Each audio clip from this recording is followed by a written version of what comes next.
Hi, this is Ken Martinson, and I'm presenting a small little lecture on Marco Anzoletti's Viola Sonata in B flat major, written in 1900. Marco Anzoletti was born in Trento, Italy in 1866 and died in Trento in 1929. And he wrote this sonata at the age of 34 in 1900. My company, Gems Music Publications, has published the premiere edition of this sonata, and it is unclear whether this work has been performed in Anzoletti's lifetime. I believe my performance that you heard was actually the world premiere performance. That was my doctoral recital at Stony Brook University. And the existing archive programs that exist of Anzoletti show him performing on violin. So it's likely that this was never performed either by himself. The only works that he published for the viola during his lifetime are two books of 12 studies for the viola, which are currently required learning material at the Milan Conservatory de Musica. Largely, Anzoletti is really only known among Italy, among musicians, specifically the violists who went to Milan Conservatory and learned these required Anzoletti studies.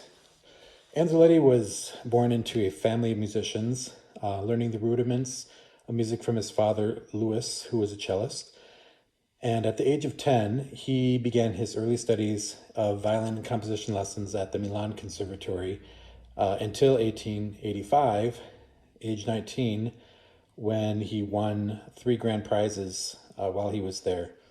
After his studies in Milan, he went to Vienna for advanced violin studies with Jacob Grun, and he began his career as a violin performer with concert tours in various music centers in Germany and Italy, with unanimous critical acclaim, who recognized him as an exceptional young talent.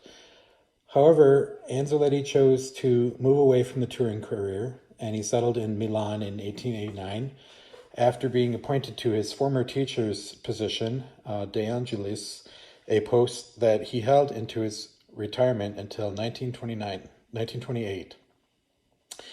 In the spirit of Alessandro Rolla, who was the founding violin viola professor at the Milan Conservatory, Anzoletti maintained a studio of violinists and violists, while in the spare time he maintained an active life as a very prolific composer.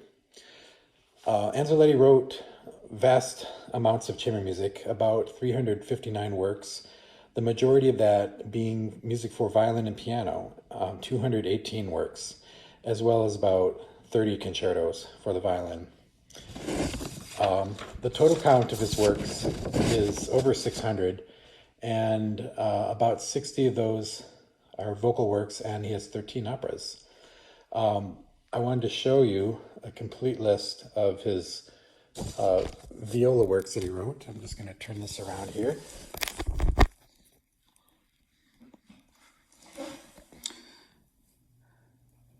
There you can see it. And you can notice in 1900, he has 4 works within a month period. The Concerto in F, number 1, and the Sonata in D flat, the piece I played. The Trio in D for viola, cello, and piano, and another trio for violin, viola, viola, cello, viola, cello, and piano, and then violin, viola, and cello with string trio. So very productive month for him. I've actually now published most all of these works. The only one I haven't published so far is the trio for violin, viola, cello, but I've published all the rest of his viola works that he has. Other chamber music works he has done is 13 string quartets, 10 piano quartets, 5 piano quintets, 2 string sextets, 1 string octet, and 1 string nonet. So he wrote quite a bit. for string ensembles. What's so puzzling to me is why he did not have much of his music at all published. And as I said, the only things that were published of those viola pieces were the two books of 12 studies, two different books.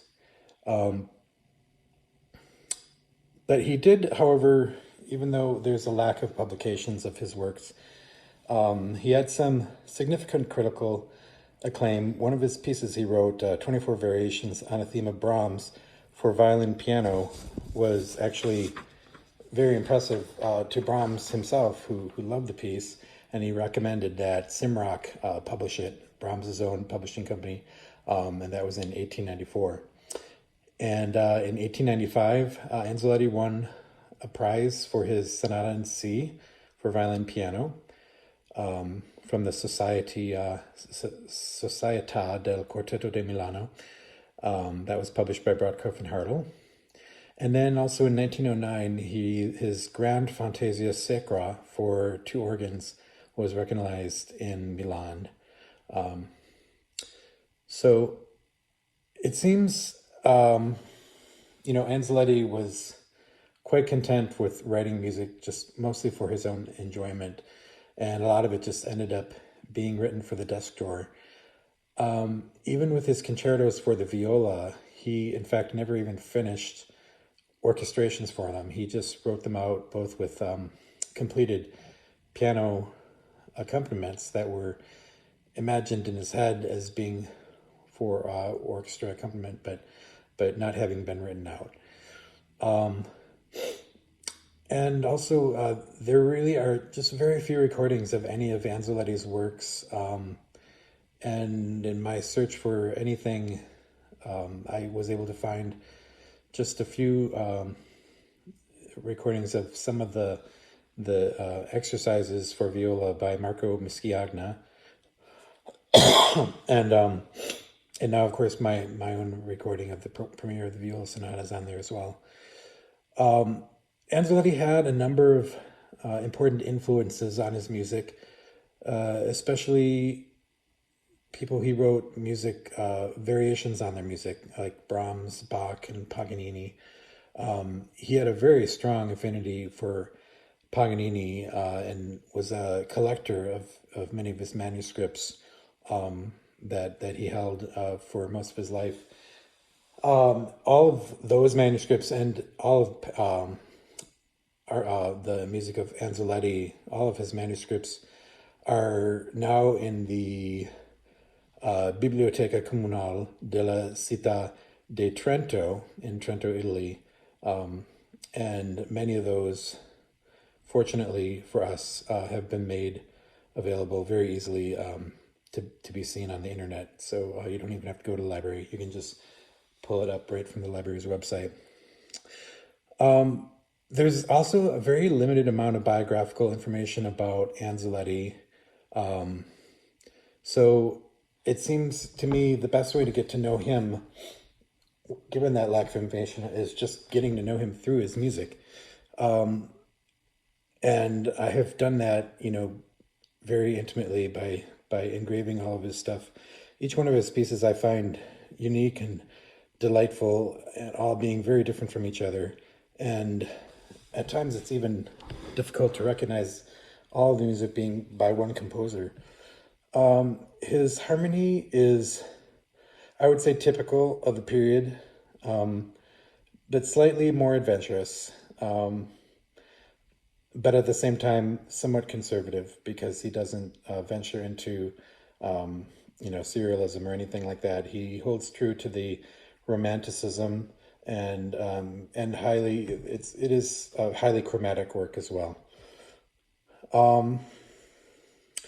Also, as far as the form, he holds true to very classical type forms, especially the classical sonata form. In fact, the Viola Sonata is in the sonata form, and I'll show you do it this way, probably easier. It's probably backwards, but oh well. but anyways, he has an exposition, theme 1, theme 2, development, recapitulation with theme 1, theme 2, and then a coda. I did want to play little bits of it so you can get a taste of what it sounds like and what I've worked with here. Actually, I do want to also mention on the other movements. Those are traditional forms as well. The second movement is a theme and variations. The third movement is a scherzo and a minuet and trio form.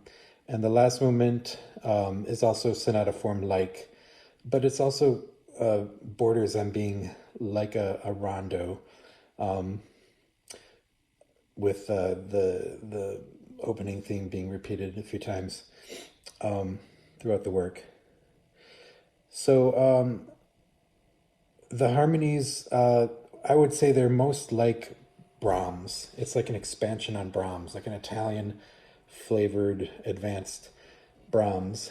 And one thing that he also, as far as the color and the timbre that he imitated from Brahms and maybe took it to a more of an extreme, is how he loves using the lower register and writing very thickly in the lower register. So I can actually play a little bit of some examples of that for you.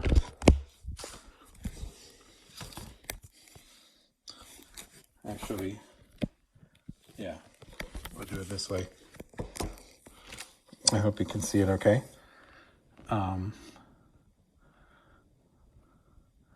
Let's look at it in the scroll view.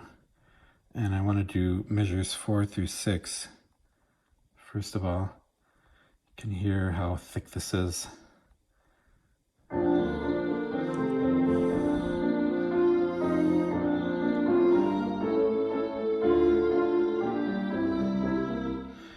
So lovely bass writing there.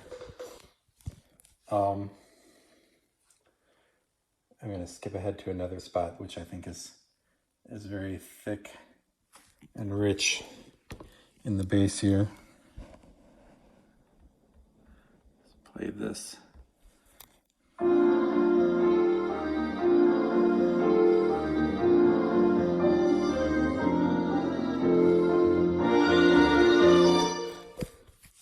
And so on.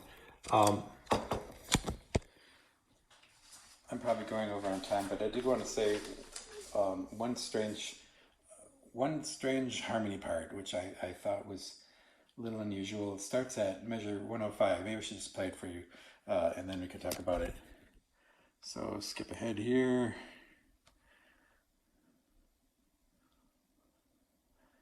(105). Yeah, this part is a little bewildering, I have to say. Try not to cover this up here.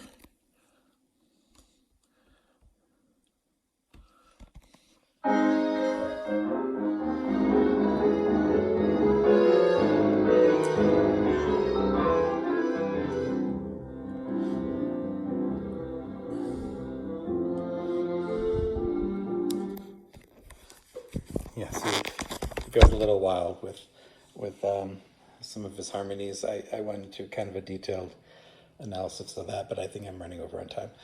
There was just one last thing I wanted to get into this video, which was to talk about the sort of the history of the composer, or the violinist composers at the Milan Conservatory. They all of them composed and wrote and taught, and it seemed to be a very just a standard thing. Starting with Alessandro Rolla, and then his two students Bernardo Ferrara and Eugenio Cavallini, and Antonio Bazzini, all composers and violinists. Girolamo de Angelis, who was Anzoletti's teacher, and then Marco Anzoletti. And then you can see the sort of family lineage of the composers, how he got to Anzoletti. And then also Rolla was highly influential on Paganini. who wasn't actually a student of his, but was a friend and maybe, I don't know, just a mentor in a way. But then Anzoletti, highly influenced by Paganini. So anyways, that is what I have to say about the Anzoletti Sonata.